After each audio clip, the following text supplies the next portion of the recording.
सियासी दलों की धड़कन बढ़ गई है और कहा जा रहा है कि पिक्चर अभी बाकी है। छोटे दलों ने दावा ठोक दिया है। दिखाता हूं आपको, दिखाइए।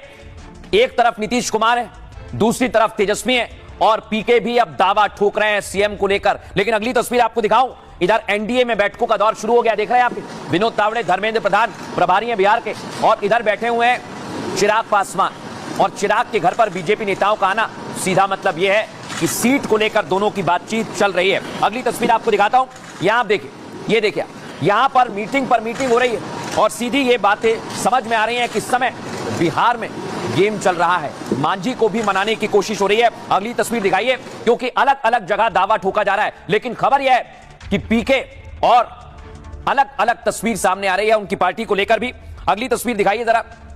एक तरफ तेजस्वी यादव पूरी तरह से उलझ चुके हैं, क्योंकि उनके पास सीट को लेकर पेच फंसा हुआ है और महागठबंधन में भी अभी काफी दिक्कत है, क्योंकि मुकेश सहनी दावा ठोक रहे हैं डेप्यूटी सीएम को लेकर सीट बंटवारे पर अब तक मोहर नहीं लगी। एक और तस्वीर आपको दिखाऊं, इधर प्रशांत किशोर दावा कर रहे हैं कि वो जीतेंगे, लेकिन दावा तो ये भी है कि पीके खुद चुनावी मैदान में नहीं उतरने वाले हैं। और इसे ही लेकर अब अलग अलग तरह के समीकरण बिहार में बन रहे हैं। लेकिन ये समीकरण कैसे बन रहे हैं, दिखाते हैं आपको रिपोर्ट।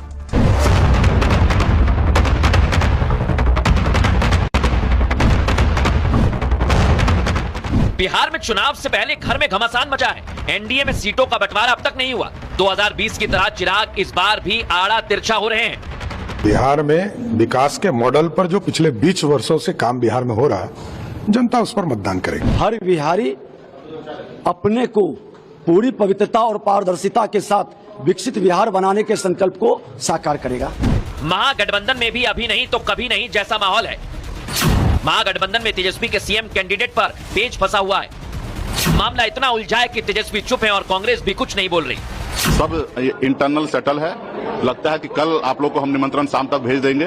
कल पीसी हम लोग करेंगे और आपको नंबर, कौन पार्टी कितने सीट लड़ रहे हैं, कहां लड़ रहे हैं, सीएम कौन होंगे, डिप्टी सीएम कौन होंगे, वो आपको कल जानकारी हम लोग दे देंगे। तो सवाल ये कि क्या बिहार में कोई बड़ा खेल होने वाला है? क्या 2020 की तरह चिराग एनडीए का साथ छोड़ सकते हैं? क्या पिछली बार की तरह मुकेश सहनी एनडीए में लौट सकते हैं?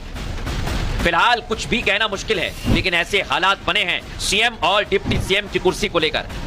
चिराग की नजर चुनाव के बाद सीएम की कुर्सी पर है, तो मुकेश सहनी ऐलानिया तौर पर डिप्टी सीएम की कुर्सी चाहते हैं।